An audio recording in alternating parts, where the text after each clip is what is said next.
Welcome my YouTube channel. I hope आप सब ठीक होंगे। तो आज आप पढ़ेंगे आकलन 8 पॉक्स आकलन 8 का क्वेश्चन नंबर 1।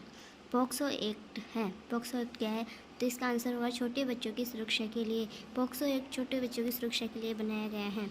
दूसरा क्वेश्चन है हमारे शरीर में मांसपेशियों का रूप है। तो इसमें झुकने के लिए, चलने के लिए, लेटने के लिए, सभी के लिए। तो हमारे शरीर में मांसपेशियों और सभी के लिए हैं। क उपसर्ग का अशुद्ध उदाहरण है। तो इनमें से क उपसर्ग का अशुद्ध उदाहरण होगा कुमार। चौथा क्वेश्चन है मुहावरों के साथ उसके उचित अर्थ का मिलान कीजिए। यानी ये मुहावरे दे रखे हैं, इनका अर्थ क्या है? तो श्री गणेश करना, इसका अर्थ है शुरू करना। लाल पीला होना, बहुत क्रोधित होना। छक्के छुड़ाना, बुरी तरीके से हराना। कमर कसना, तैयार होना। निम्नलिखित शब्दों में से पढ़ते छांटिए। यानी ये जो शब्द दे रखे उनमें से अपन को पढ़ते छांटना है। तो सबसे पहला है सजावट। सजावट में सज तो शब्द और आवट पढ़ते हैं। गाड़ी वाहन में गाड़ी शब्द और वाहन पढ़ते हैं। क्रोधित में क्रोध शब्द और इत पढ़ते हैं। सुखी में सुख शब्द है और ई पढ़ते हैं। छठा क्वेश्चन है निम्नलिखित शब्दों में से उपसर्ग और मूल शब्द छांटिए। तो विज्ञान वी उपसर्ग और ज्ञान शब्द है। सुशासन में सु उपसर्ग और शासन मूल शब्द है। इसका सातवां क्वेश्चन है निम्नलिखित वाक्य में उचित विराम चिन्ह लगाकर उन्हें दोबारा लिखिए। हमारे देश में तरह तरह के भोजन, तरह तरह की पोशाकें प्रचलित हैं। ये एक वाक्य दे रखा है, इसमें विराम चिन्हों का प्रयोग करना है। तो हमारे देश में तरह तरह के भोजन, तरह तरह की पोशाकें प्रचलित है, पूर्ण विराम। दूसरा शेर बोल उठा, स्वागत है सीआर महाराज। तो इसमें लगेगा शेर बोल उठा, विस्मयबोधक चिन्ह, स्वागत है सीआर महाराज, अल्पविराम।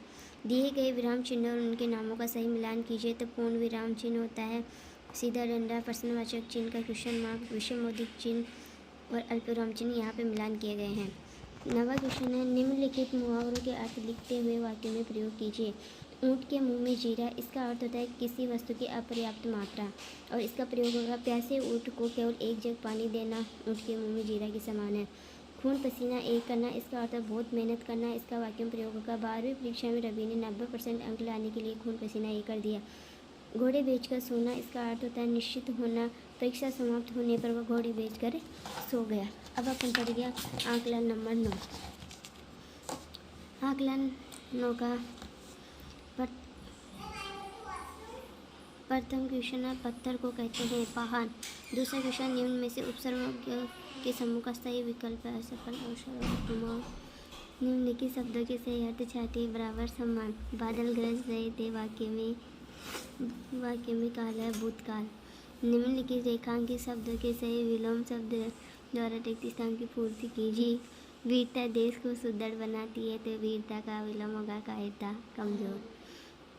व्यापार में कभी लाभ होता है तो लाभ का विलोम होगा हानि। एक दिन तो सबको मरना ही है, चाहे राजा हो या रंग। तो राजा का विलोम होगा रंग। टिम्मी लघु का अग्रज और करण का अनुज है। तो अग्रज का विलोम होगा अनुज। छठा क्वेश्चन मुहावरे का अर्थ लिखित वाक्य में प्रयोग कीजिए। तो इसमें अंधों में काना राजा, इसका अर्थ होता है मूर्खों के बीच अल्प यानी व्यक्ति। इसका वाक्य छोटे बच्चों के साथ फुटबॉल मैच जीतकर मोहन अंधों में काना राजा बन गया। सातवां निम्नलिखित वाक्यों में से क्रिया विशेषण शब्द लिखिए। मीनू बहुत मेहनती है। तो बहुत मेहनती क्रिया विशेषण है। बाहर बहुत सर्दी है, बहुत सर्दी क्रिया विशेषण है। भानु तेज दौड़ती है, इसमें होगा तेज दौड़ती। दादी जी धीरे धीरे चलती है, तो इसमें क्रिया विशेषण धीरे धीरे चलती है।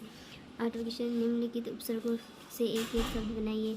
ऐसे बनेगा असफल, अव से बनेगा अवधारणा, सु से बनेगा सुयोग और उप से बनेगा उपयोग। निश्चित शब्द और उनके पर्यायवाची मिल गए हैं, उन्हें अलग अलग करके लिखिए। तो यहाँ पे ये जो बॉक्स दे रखा है इनमें से शब्द और पर्यायवाची छानने हैं। तो शब्द होगा अध्यापक, इसका पर्यायवाची होता है गुरु। आनंद, आनंद का पर्यायवाची होता है अर्थ। आँख का पर्यायवाची होता है नयन। कपड़ा का पर्यायवाची होता है वस्त्र। तालाब का पर्यायवाची होता है सरोवर। आकाश का पर्यायवाची होता है नभ। पेड़ का पर्यायवाची होता है वृक्ष। फूल का पर्यायवाची होता है कुसुम। 10वां क्वेश्चन है निम्नलिखित शब्दों से दो दो ऐसे वाक्य बनाए कि उनके दोनों भिन्न अर्थ स्पष्ट हो जाए। एक तो दे रखा है कनक, दूसरा दे रखा है मुद्रा। तो कनक का पहला अर्थ होता है गेहूं का स्वाद अच्छा है। दूसरे वाले कनक का धातु से सुंदर आभूषण बनते हैं। मुद्रा का पहला अर्थ होता है नृत्यांगना की मुद्रा अच्छी लग रही है। इसका दूसरा अर्थ होता है हमारे देश की मुद्रा रुपया है। तो आई होप गाइज आपको ये आकलन 8 और आकलन 9 समझ में आया होगा। अगर आपको पसंद आए तो मेरे वीडियो को लाइक, शेयर एवं सब्सक्राइब करें।